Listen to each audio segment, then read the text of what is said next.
Welcome to Coach's Corner. I'm your host, Sean Anderson from Ponca City Public Schools. This is our weekly chat with the coaches of Pohai Athletics, and on this edition we have head coach Scott Harmon of your Ponca City Wildcat football team and coach Putnam City West Friday night, really firing on all cylinders, the offense, the defense.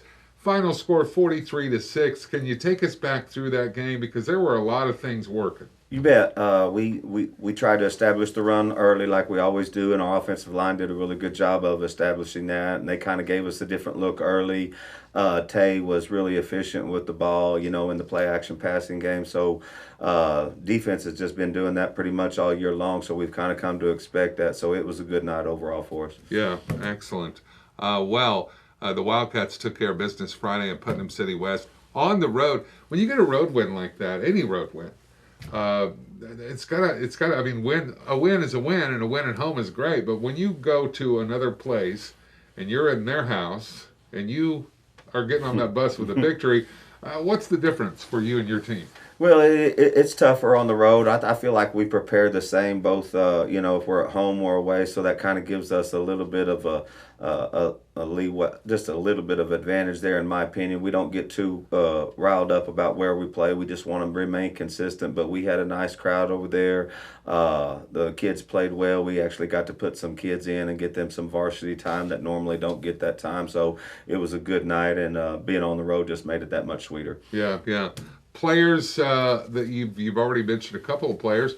Some other players that really stepped up in that Putnam City West contest. Blake Bristow had a really nice night running the football. I believe he had close to 150 yards on about 20 carries, which is really nice. I had a couple of touchdowns. Let's see, defensively, Nate Collins always does a really good job, but Devin Kills-Crow and Gabe Rowland made a bunch of tackles and did a good job. We also saw Raiden Agee show up a lot. Hudson Haas, a young defensive end, was really doing a good job, and it was glad to have Trey Seward back. He's been out with an injured shoulder, and we're trying to work him back in and not overload him too much right now. Yeah. Some of those younger players you mentioned, they did see some reps in a varsity contest on the road.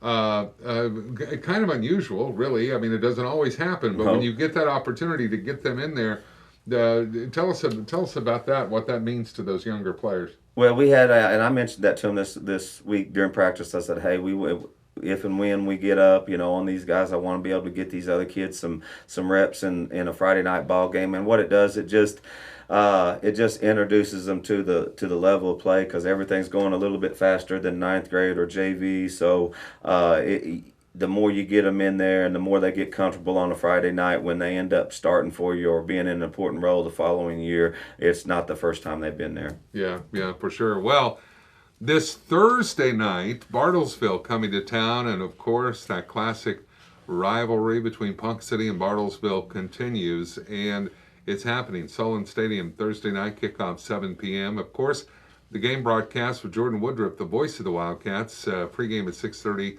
Kickoff at 7. You can hear that on the radio while you're sitting there at Solon Stadium. That's a nice way to listen. You can also see the live video stream at poncacitynow.com/TV, and you can even access the archives. If you want to go back and watch the Putnam City West game, you can certainly do that at poncacitynow.com/TV. Bartlesville coming to town Thursday night. Of course, a lot of high school football on Thursday night. Right. Tell us about Bartlesville and what kind of a team do they have this year? Got a really young, athletic quarterback. I know his dad. I played football against his dad in high school, so I'm familiar with him a little bit. He's an Osage County kid.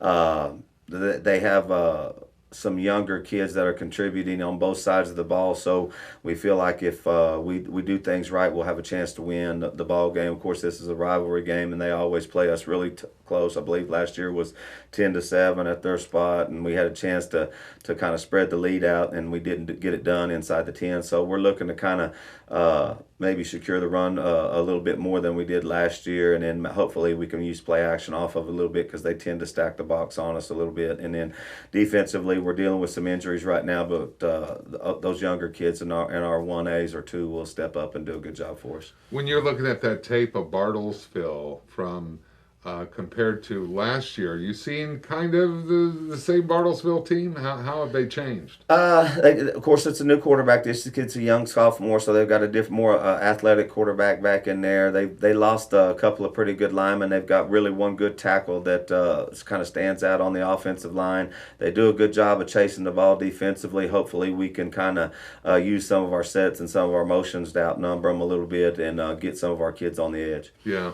Wildcats. You're looking for some for a big game from some Wildcats. Who do you hope that will step up for this game with Bartlesville? Well, this week we'll have to have young Bo Brumley and our senior Aiden Krager step up a little bit. Our fullback Tape Stanton kind of has a high ankle sprain right now, and we're not sure if he'll be back. So we'll personnel some things, and then we're also looking for Gavin Cunningham to kind of come in maybe a little bit and give us some three and four wide looks in order to spread them out just a hair. When you have a shorter week and you have a game on a Thursday, how does that change your preparation? You have a shorter week. I mean, you have less time to prepare. We try to stay as close to the schedule as possible. We'll do a little bit more today. Monday, of course, these kids' bodies are still healing up. We want to kind of see where we're at today when we get there, see how some of the injuries from the weekend occurred, and then see if we'll just kind of we go into to Monday night after we leave practice. We'll staff up a little bit and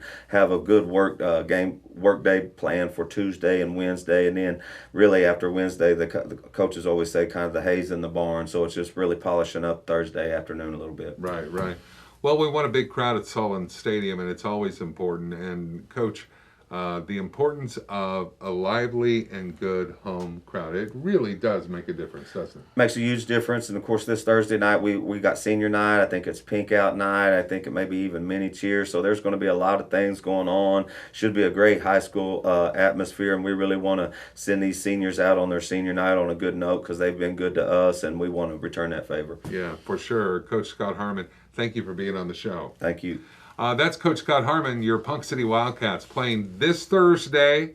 Bartlesville coming to town. Big rivalry. We don't want you to miss it. We want you to be at Sullivan Stadium and back the Cats. And that's going to do it for this edition of Coach's Corner. And we look forward to having Coach Harmon back with us next week. Until next time, Wildcats, hold that line.